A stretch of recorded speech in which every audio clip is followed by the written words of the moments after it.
China is a country where mountains are not background. They are structure. They are memory. This land stretches wider than the distance from the Atlantic to the Urals.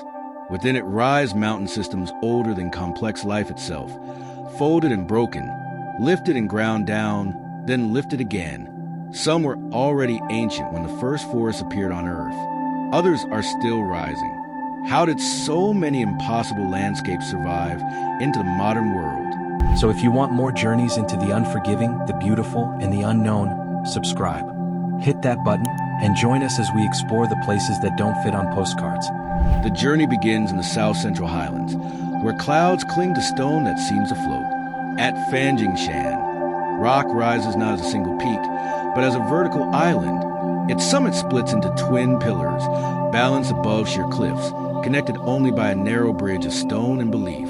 These rocks formed more than 1 billion years ago, when this land was part of an ancient seabed. Time compressed sediments into quartzite. Pressure lifted them skyward. Erosion erased everything around them. What remains looks unfinished, or intentional. Mist drifts in from the valleys below, dissolving edges, hiding scale.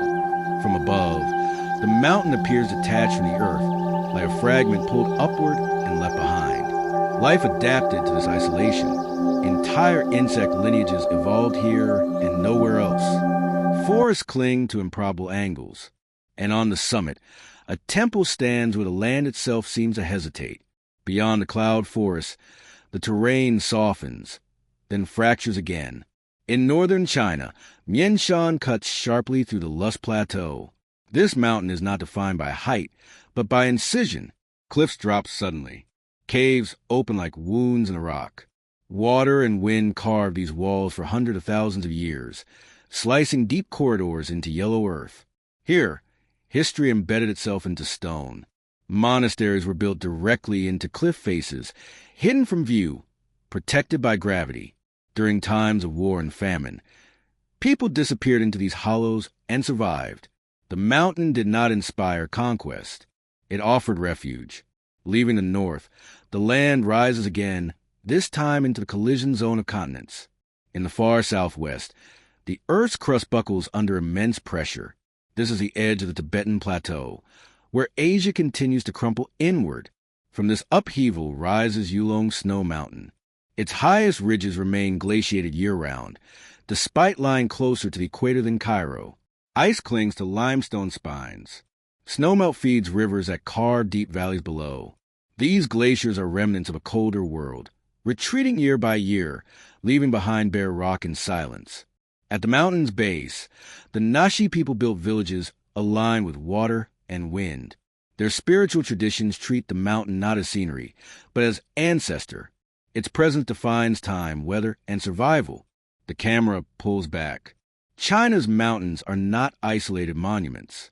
They form chains, corridors, and thresholds. They divide climates. They redirect rivers.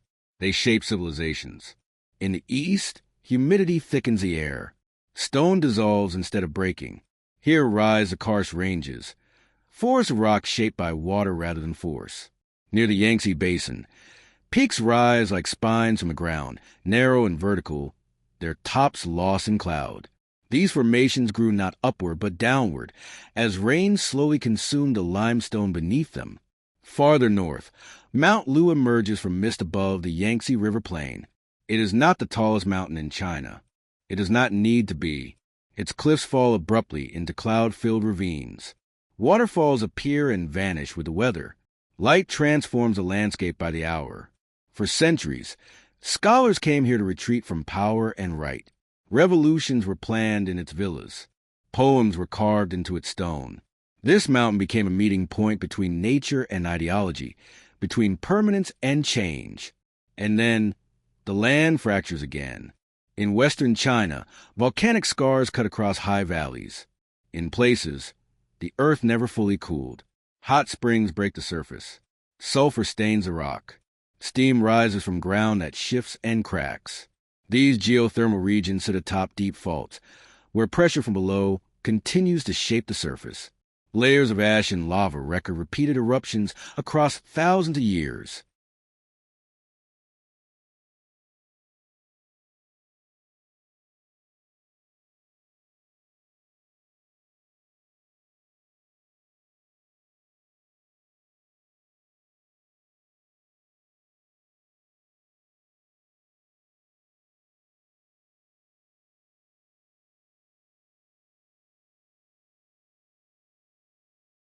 The mountains here are not finished forming. They are still becoming. Farther west still, peaks grow sharper, more hostile. Forests thin, oxygen fades. Here stands Gongashan, one of the most formidable mountains in East Asia. Its slopes rise abruptly from low valleys, creating extreme weather and violent storms. Glaciers spill down its flanks. Avalanches reshape the terrain without warning.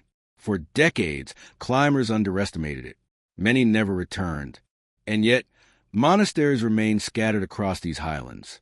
Prayer flags snap in winds strong enough to tear skin. People live here, not in defiance of the mountain, but in negotiation with it. This is a recurring truth across China's high places. Mountains here are not obstacles to be conquered. They are systems to be understood. In the east, granite takes command. At Mount Huangshan, rock erupts into narrow towers and angled slabs.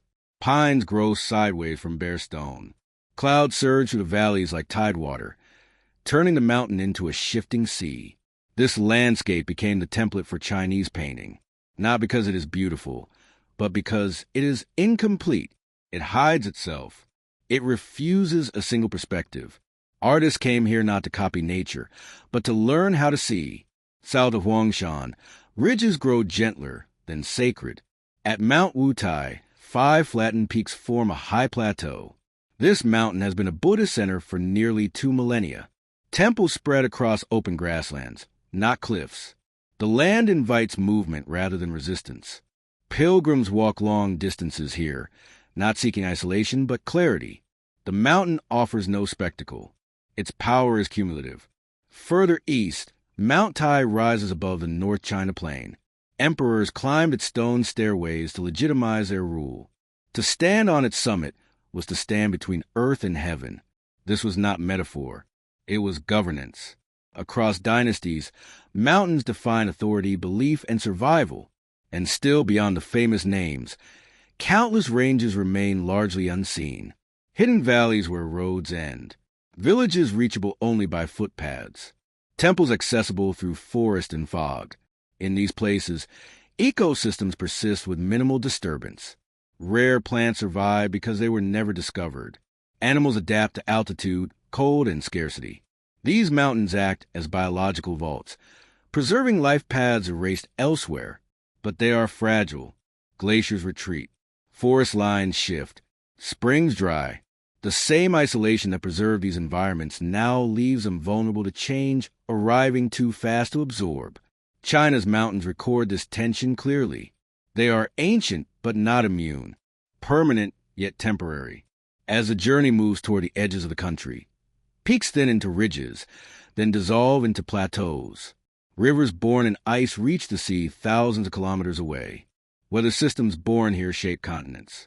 And then the land exhales. From above, the mountains no longer look chaotic. They resolve into patterns, arcs, belts, scars. Evidence of collisions, separations, and pressure beyond human timescales. These landscapes are not scenery. They are process. They remind us that stability is an illusion measured only in human lifetimes. That belief systems, cultures, and species all adapt or disappear within forces far larger than themselves. And yet, people remain. They build. They worship. They endure. China's mountain worlds are not empty. They are layered. Stone beneath life, life beneath meaning, meaning beneath time. The camera pulls back one final time. Clouds close in. Peaks fade. Only outlines remain. Thanks for watching. See you soon. The mountains do not end when the camera fades. They continue inland.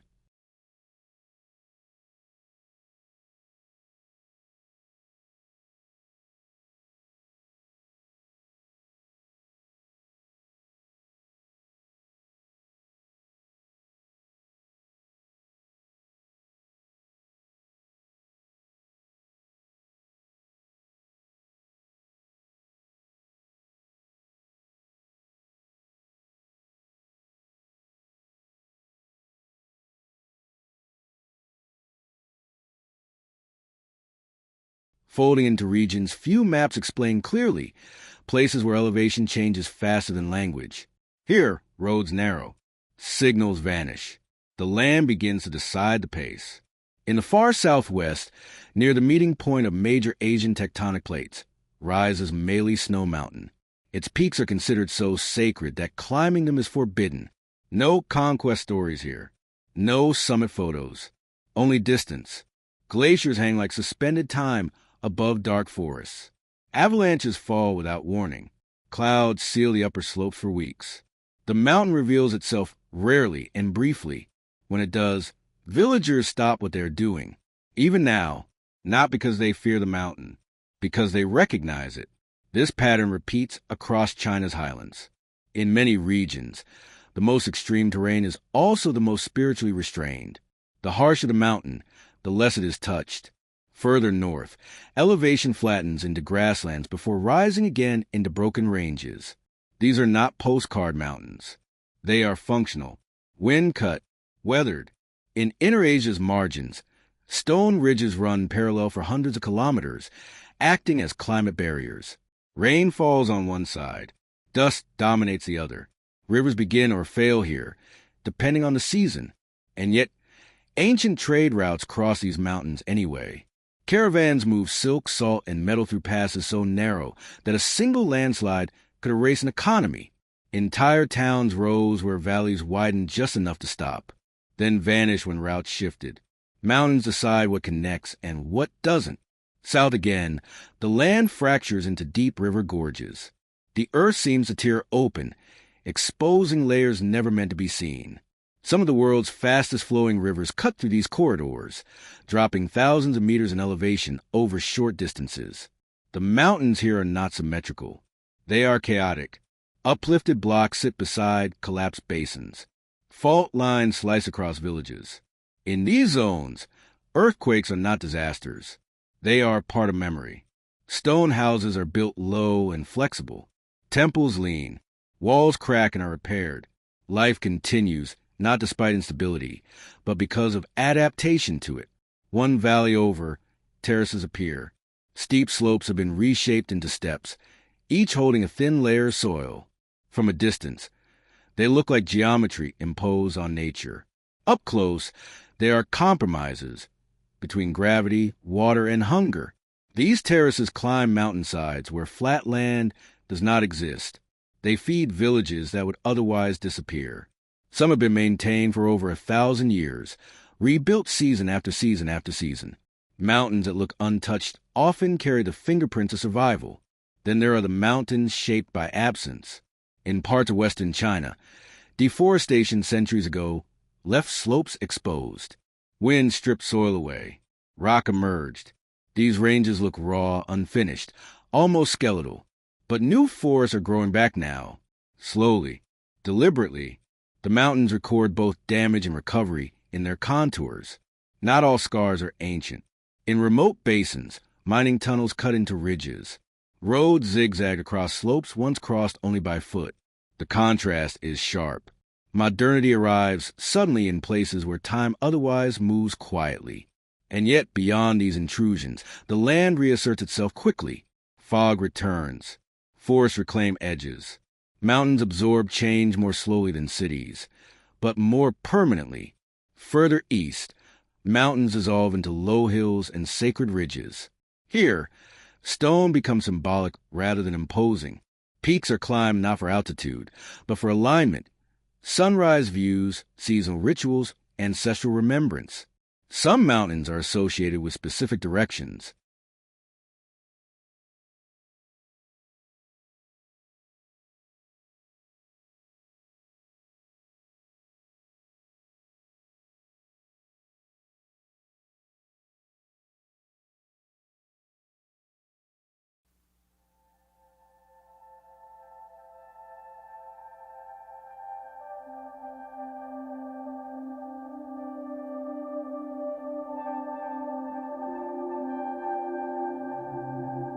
Others with elements. Their shapes are read like texts, their shadows used to mark time. These landscapes train generations to see meaning and form. Across China, poetry did not emerge from emptiness. It emerged from topography. Writers describe peaks as spines, clouds as breath, valleys as silence. Painters left white space to represent mist because the mountains themselves demanded incompleteness. Even today, the cultural language of height and depth is inseparable from these landscapes. But mountains are not only cultural, they are ecological engines. Temperature drops rapidly with elevation. Rainfall patterns shift. Species separate by altitude, even when only a few kilometers apart horizontally. Entire ecosystems stack vertically. At lower slopes, subtropical forests thrive. Higher up, conifers dominate. Above that, alpine meadows appear briefly in summer. Beyond that, only stone and ice. Animals adapt to this vertical world. Migration happens uphill and downhill rather than north and south. Survival depends on knowing when to move, when to shelter, when to disappear. Some species exist only on a single mountain, not a range, one peak. Isolation creates uniqueness. Uniqueness creates vulnerability. Climate change compresses these vertical zones. Species with nowhere higher to go face quiet extinction. Glaciers that once fed rivers year-round now pulse seasonally, or stop. The mountains reflect this shift visibly. Snowlines retreat. Springs dry earlier. Forest boundaries climb. The land remembers everything. In central China, a different kind of mountain emerges. Rounded, forested, densely inhabited. These ranges don't repel people. They absorb them. Villages that the slopes, tea fields con to the hills. Paths connect homes rather than isolate them. The mountains here act as containers of community. Generations stay close. Ancestors are buried on hillsides, overlooking their descendants. Mountains become family records, layered with memory. And when people leave, these places feel it. Abandoned terraces collapse. Paths fade. Forests reclaim fields. The mountain closes over human absence like water over stone. Elsewhere, mountains remain thresholds. At China's borders, high ranges mark cultural shifts. Languages change. Architecture changes. Food changes. Sometimes within a single valley. These mountains are not lines. They are gradients. They separate empires historically, but also connect regions ecologically. Wildlife crosses boundaries humans insist on drawing. Snow leopards do not recognize borders. Rivers do not require passports. Mountains remind us that political maps are temporary. As the journey nears its end, the landscapes grow quieter. Not smaller, quieter. High plateaus stretch toward the horizon. Peaks become distant punctuation marks rather than walls. Wind dominates sound. Time slows. Here, the mountains are no longer dramatic in form. They are vast in presence. Nothing blocks the view. Everything feels exposed. And this exposure reveals scale clearly. Human structures appear fragile. Roads look temporary.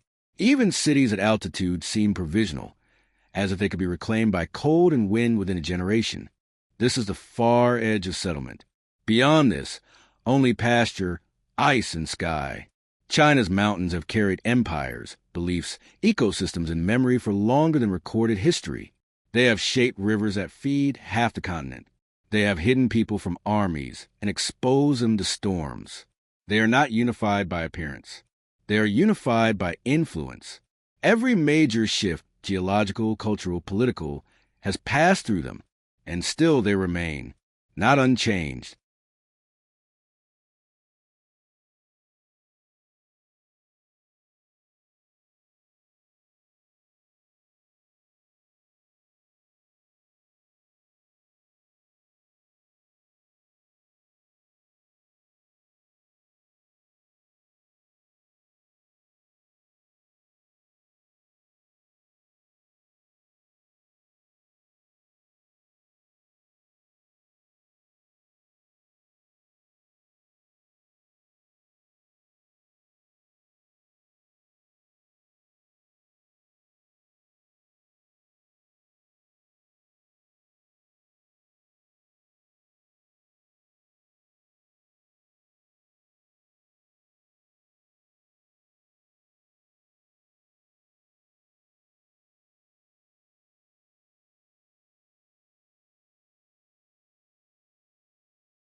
but enduring.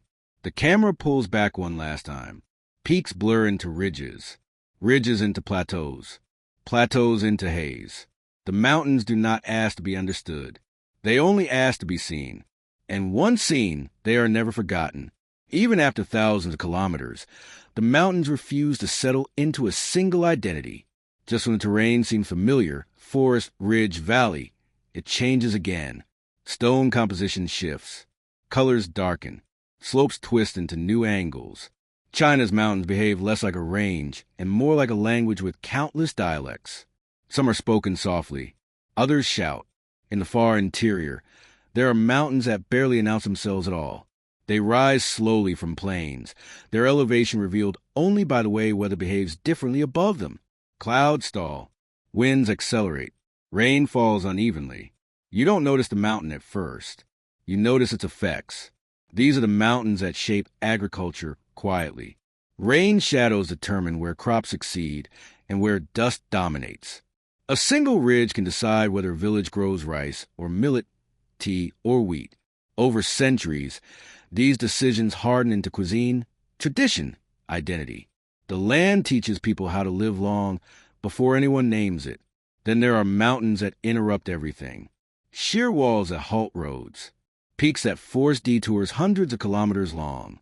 Valleys so deep that sunlight arrives late and leaves early.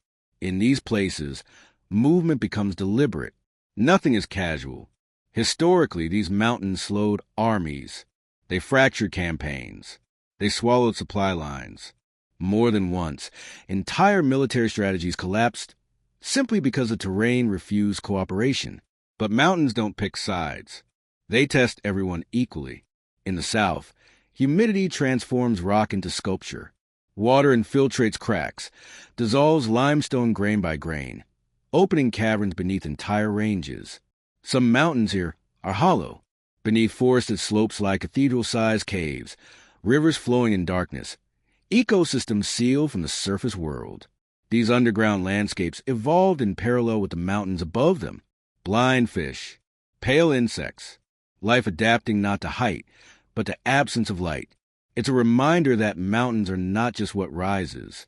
They are also what disappears inward. Elsewhere, erosion reveals ancient cores. Granite, once buried miles underground, now stand exposed to sky. These rocks crystallize slowly, under immense pressure, long before any mountain existed at the surface. Only later were they lifted and uncovered. So when you touch these stones, you're touching something far older than the mountain itself. Time behaves strangely here. In one valley, a temple may be 1,000 years old. Nearby rock may be 1,000,000,000. And a landslide from last season may have already rewritten the landscape again. Nothing occupies the same time scale. Moving eastward, the mountains grow more populated, but not domesticated. Cities cling to foothills. Roads tunnel through ridges.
Infrastructure bends around stone instead of flattening it.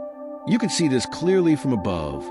Highways curving unnaturally, rail lines vanishing into mountains and re-emerging miles later. Engineering adapts. The mountains remain. At night, city lights trace valleys like constellations fallen to earth. The mountains themselves stay dark, unlit, massive. Even now, they dominate. In certain regions, mountains dictate belief systems so deeply that even language bends around them. Directions are described in relation to peaks. Weather forecasts are local, not regional, because a mountain 10 kilometers away can create entirely different conditions. People don't ask what the forecast is. They ask which side of the mountain you're on. Further south, tropical systems collide with elevation. Warm air rises, cools, and releases rain in violent bursts. Waterfalls appear overnight, roaring down cliffs that were dry the day before. These temporary cascades reshape stone rapidly. Channels deepen, moss spreads, seeds lodge in cracks opened by force. Mountains here are dynamic in a way that feels alive. Then the rains retreat, silence returns. Only wet rock and drifting cloud remain as evidence. In the high north, the opposite occurs. Precipitation is scarce. Cold dominates. Freeze-thaw cycles fracture stone slowly, relentlessly. Rock split not by water's abundance, but by its absence. Mountains here crumble grain by grain, feeding scree slopes that slide endlessly. Nothing grows fast. Everything waits. Waiting is a skill in cold mountains. Across China, mountains create psychological distance as much as physical. Regions separated by ridges develop differently even when geographically close. Dialects diverge. Traditions persist. Isolation preserves difference. This is why traveling to mountains feels like moving through layers of parallel worlds. Each valley carries its own rhythm.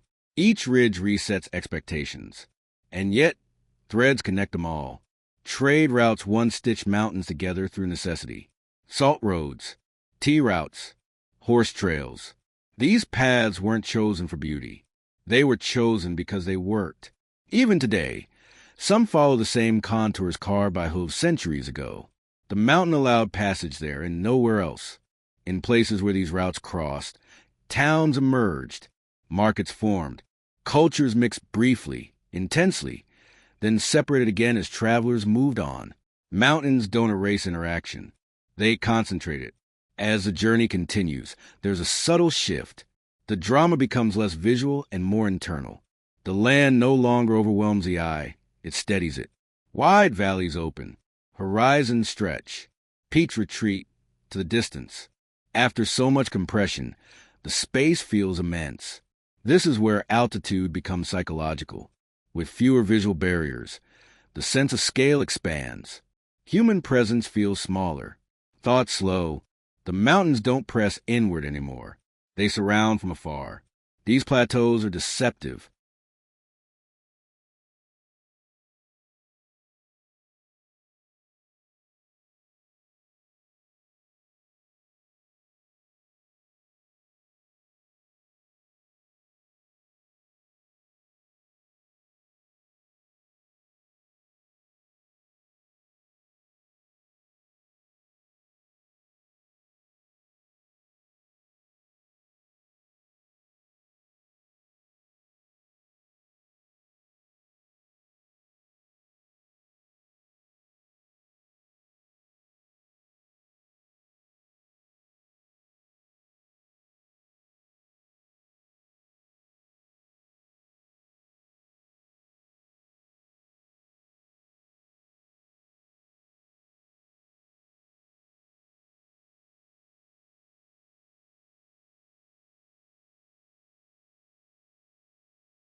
Weather changes abruptly.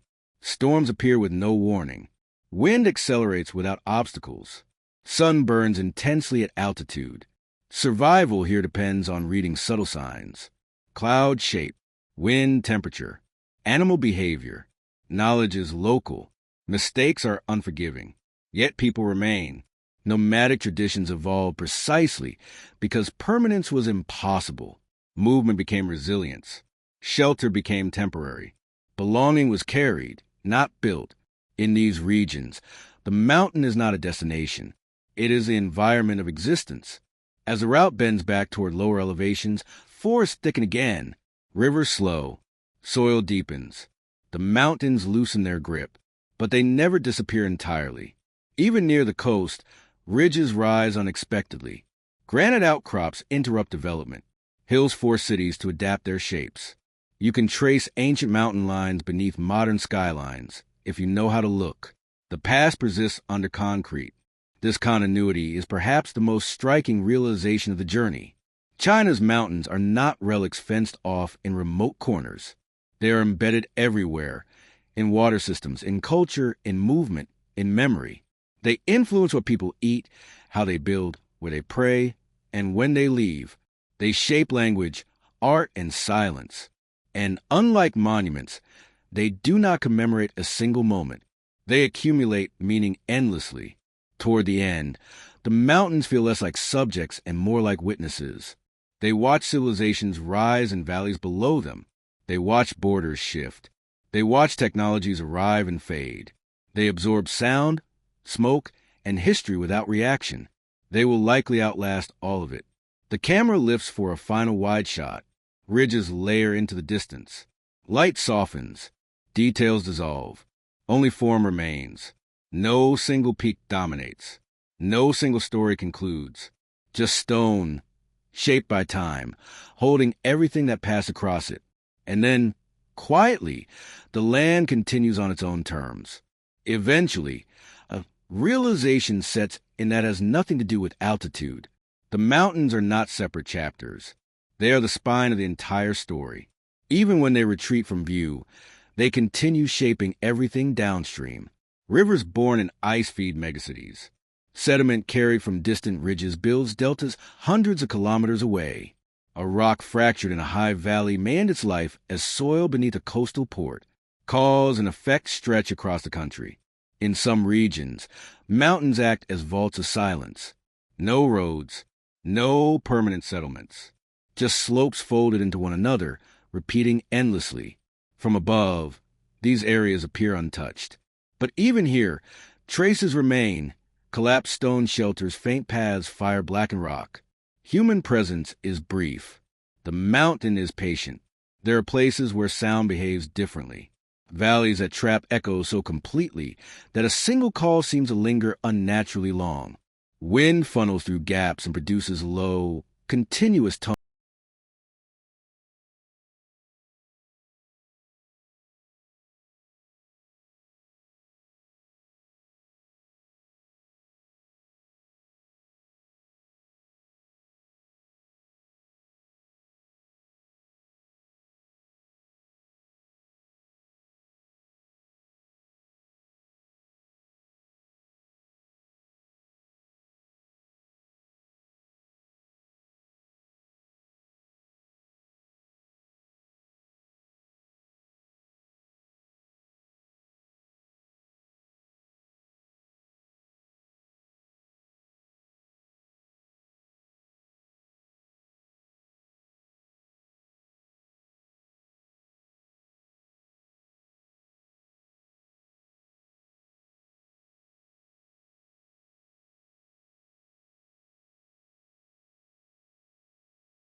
mountains, as if the mountain itself were breathing. These are not poetic metaphors. They are physical effects of scale, shape, and air movement, but they leave psychological impressions. People living near these formations speak more quietly, pause longer, listen. The landscape teaches behavior. As elevation rises again, vegetation thins, and the ground hardens into gravel and exposed stone. Color drains from the land. Browns and grays dominate. The sky feels closer. Here, the horizon is not blocked by peaks, but by curvature, by the sheer breadth of the land. Mountains appear as distant silhouettes, barely darker than the sky behind them. This is where orientation becomes difficult. Without clear landmarks, distance is deceptive. A ridge that looks close may take hours to reach. The scale resets human judgment. This has always been dangerous terrain. Historically, travelers here navigated by stars, by wind, by the slope of land barely visible. Getting lost was not dramatic. It was quiet, gradual, fatal, and yet these corridors were crossed again and again, because beyond them lay other valleys, other climates, other chances. Mountains do not just block movement, they channel desperation. As the route bends south once more, the land compresses. Valleys narrow, rivers accelerate, forests return abruptly, dense and layered. Here, the mountains are heavy with life. Vines wrap around trunks. Moss blankets stone. Everything grows on top of something else. Visibility drops. Distance collapses. Sound is absorbed rather than echoed. The world feels closer, tighter, more immediate. In these environments, mountains disappear into vegetation. Their outlines soften. Their power becomes subtle but constant. Landslides are common. Floods arrive fast. Stability is temporary. Settlements adapt by remaining small, flexible, rebuildable. Permanence is not the goal. Continuity is. In some valleys, seasonal isolation defines life. Roads vanish under snow or mud for months. Supplies are planned carefully. Communication pauses. Time slows. When access returns, it feels like emergence rather than arrival. These cycles persist even now, despite technology, despite connectivity. The mountains still decide when access is granted. Moving eastward again, the terrain grows familiar until it doesn't. A single fault line can transform rolling hills into jagged ridges without warning.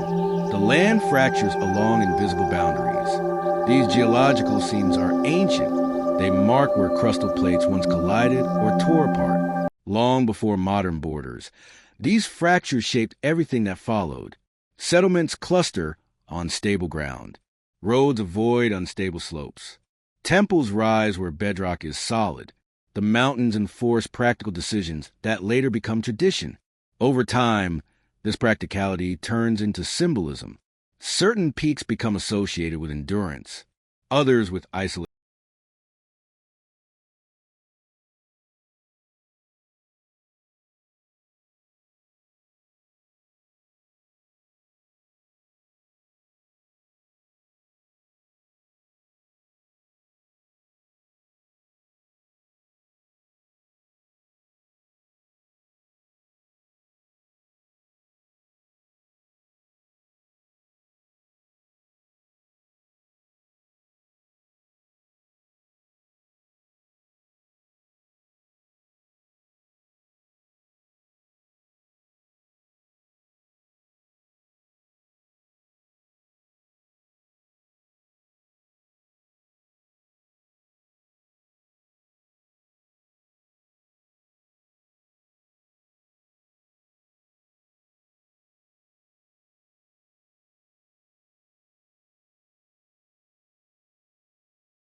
isolation, others with clarity or withdrawal.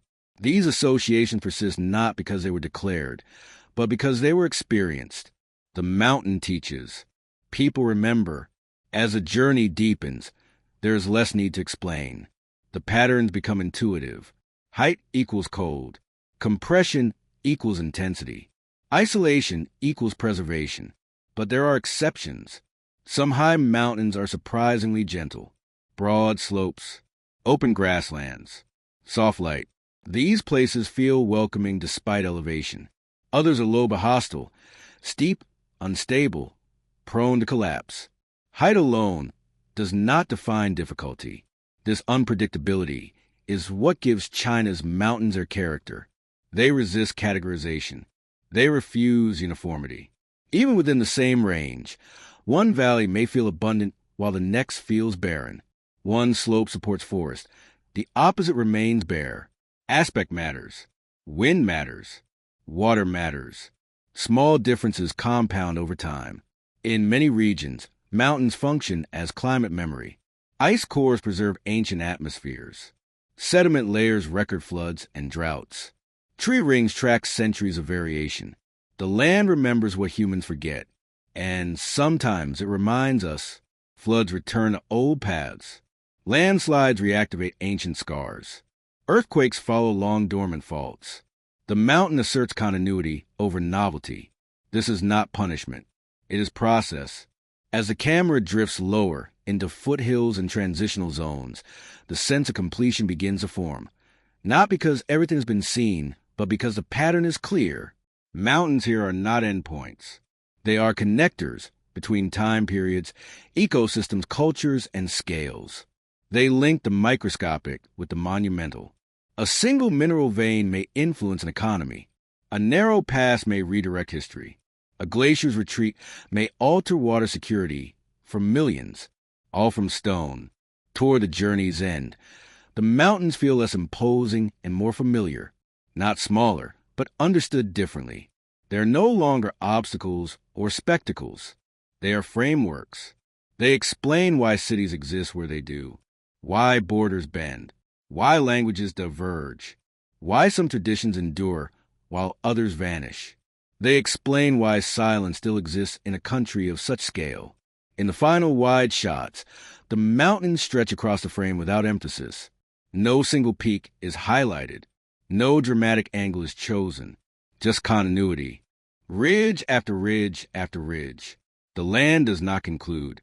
It continues beyond the edge of the screen, beyond the limits of the journey, beyond attention. And that may be the most honest ending possible. Because the mountains were never performing. They were simply being what they have always been. Long before observation, long after memory, the camera pulls away. Stone fades into distance, and the land, unbothered, remains. At some point,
The mountains stop feeling distant and start feeling familiar, not because they are mastered, but because their presence becomes expected.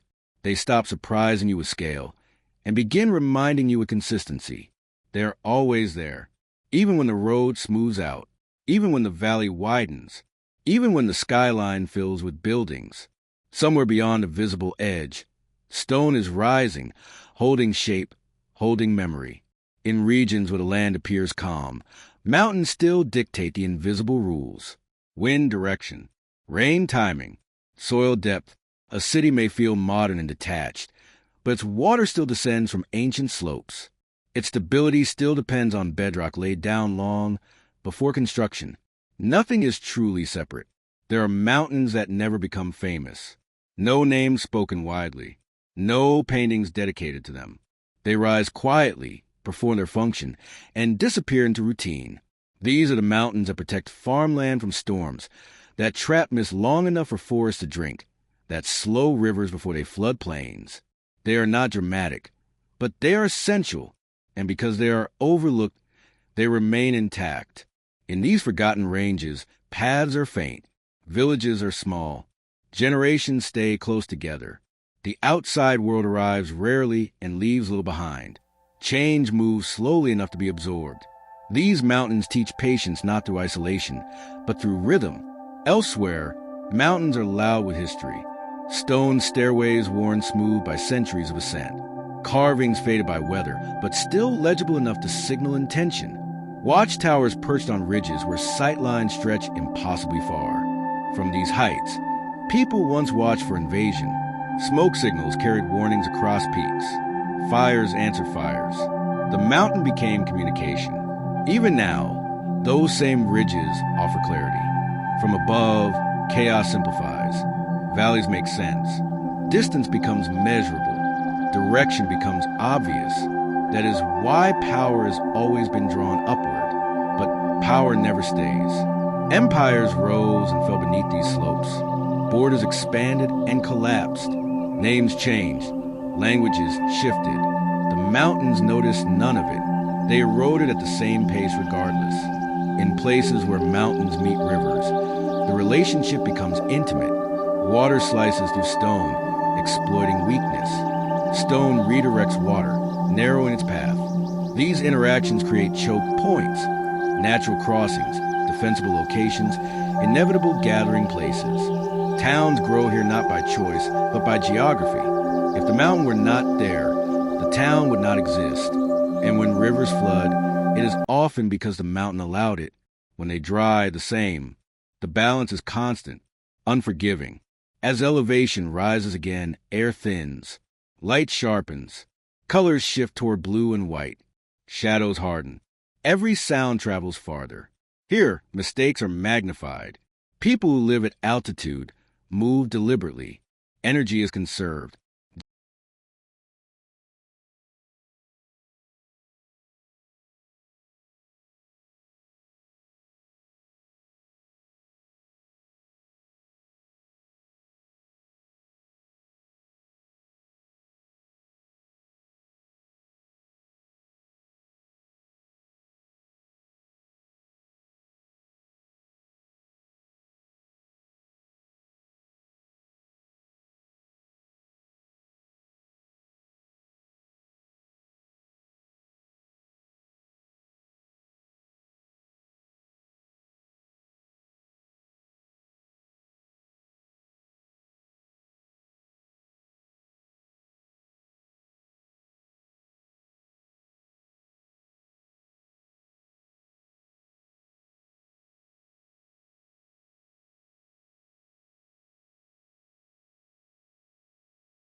Gestures are economical. Speech is measured. The environment demands efficiency. This shapes personality over time. Cultures formed in high mountains often value restraint, endurance, and foresight. Excess is punished quickly. Waste is remembered. The mountain becomes a teacher that never stops grading. In contrast, lower ranges foster abundance. Growth is faster. Resources are more forgiving. Mistakes can be corrected. This leads to experimentation, new crops, new crafts, new ideas. The contrast between high and low, harsh and gentle, creates internal diversity across relatively small distances. China's mountains amplify this effect across enormous scale. It is one reason the country contains such internal variation without fragmenting entirely. The mountains divide, but they also anchor. In some regions, seasonal migration between elevations defines life. People move upward in summer with animals, downward in winter with weather. Homes exist in multiple locations. Belonging is distributed. These vertical lives blur the idea of permanent settlement. Identity stretches across altitude. The mountain is not one place. It is many connected by movement. As the journey continues, another realization settles in. Many of these landscapes feel ancient not because they are untouched, but because they were shaped before speed. Everything here was built to last slowly. Stones stacked carefully. Paths aligned with slope. Structures embedded rather than imposed. Modern construction often ignores this. Straight lines cut across contours. Concrete resists flexibility. When the mountain responds, damage follows. The land is not hostile to humans. It is hostile to impatience. In areas where development respects topography, coexistence works. Where it doesn't, the mountain eventually asserts priority. Landslides, cracks, floods, not dramatic, inevitable. Some mountains exist almost entirely within cloud. Their peaks rarely visible. Their shapes inferred rather than seen. These places cultivate imagination. Stories fill the gaps left by sight. Legends persist here longer than elsewhere. Spirits, guardians, hidden paths. Not because people are naive, but because uncertainty invites meaning. When you cannot see the whole mountain, you learn to respect what you don't know. That respect becomes tradition.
As elevation lowers once more, forest then into shrubland, then grass.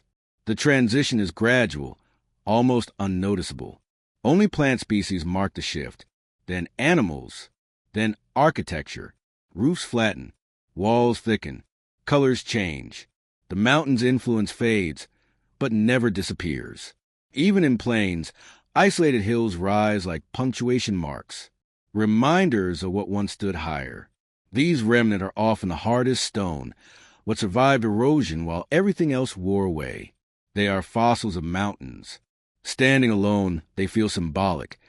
Anchors in open space, markers of deep time. Some become sacred by default. Toward the end of the journey, there is no need to chase extremes. No need to find the tallest peak or the deepest valley. The cumulative weight of everything seen does the work. The mountains stop being destinations. They become context. You begin to notice subtler things. The way roads curve unconsciously to follow ridges.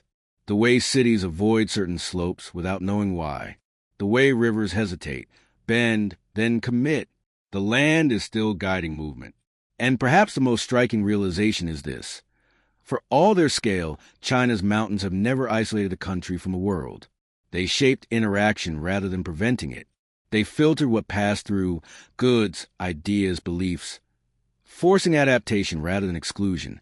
What emerged was not uniformity, but resilience. The mountains allowed difference to exist side by side. They preserved local identities while still permitting connection. They slowed change just enough to make it meaningful. In a world increasingly flattened by speed, this vertical complexity matters.